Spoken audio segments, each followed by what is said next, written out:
Bismillahirrahmanirrahim. Welcome to grade 10 chemistry class. Today we will start with the first chapter, that is chapter 10, chemical equilibrium, lesson number first. First of all, let's come to objective of the lesson. After today's lesson, student will be able to learn about chemical equilibrium. They will also understand what is a reversible reaction. Let's come to the first topic, that is equilibrium. Equilibrium, it is defined as the state of rest or balance due to the equal action of opposing force. To describe this definition, let's come to the diagram. In this diagram, we have two equal objects which are placed on a plane. Both of the objects are having the same mass and are of the same structure. They are cancelling their effect because due to the same nature and the same mass, so they are in a state of rest. We can also define chemical equilibrium, that is in a system when the forward and the reverse reaction, they are equal but they oppose their forces.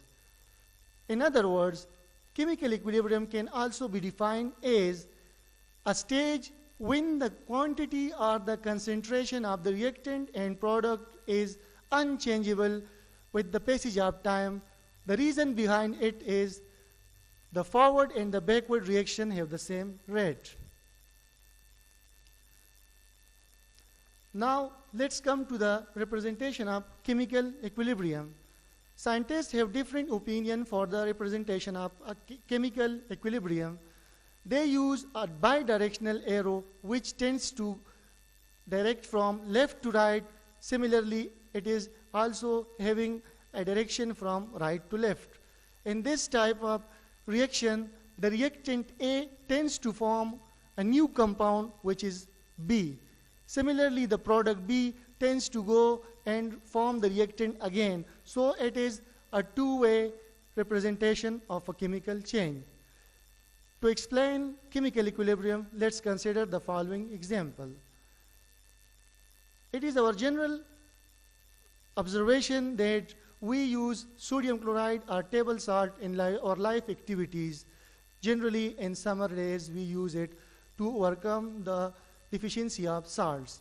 When we make a saturated solution of table salt, we keep on going, adding salt to water. A stage comes that no more amount of solute is dissolvable in this water. The reaction which takes place is given below. In this reaction, sodium chloride, which is in solid form, it reacts and form ions of sodium and chlorine in solution form. These ions, sodium or chlorine, they tends to form this solid sodium chloride again. So it is a bidirectional chemical reaction. Our second example is that of tug of war. It is a physical activity in which two teams apply a force on a rope between them. A person standing near, it seems to be a no activity, but in fact it is an action and reaction process in which one team apply force on the rope and it tries to take the other team toward its side. So it is also an example of chemical equilibrium, that this rope will be in a state of rest up till the forces of both the team remain the same, and whenever one team opposes the force of the other, so it is pulled toward its side. So it is also an example of chemical equilibrium. Our second topic is reversible reaction. As the name indicates, reversible reaction, it is a process, it is a simultaneous process in which the reactant and the product, they interconvert with each other. In this type of reaction, there is no phase or no stage when the reaction completes.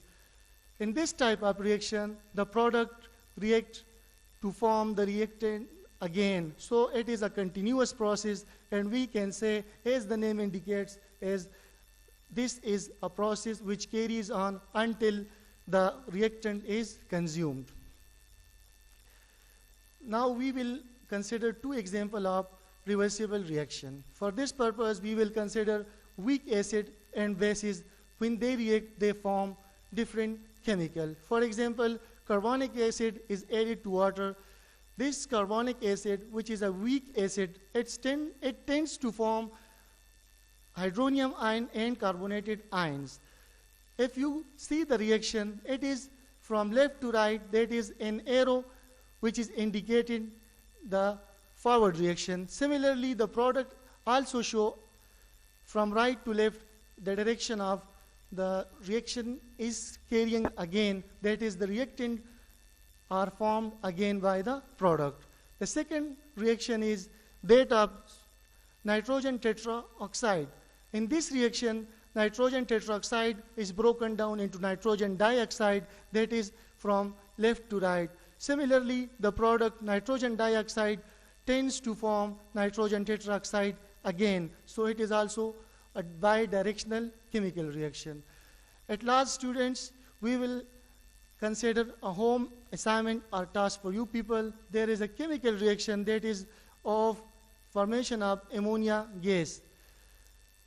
If it is a reversible reaction, then support your answer at how it carries, and please share the homework in your class group.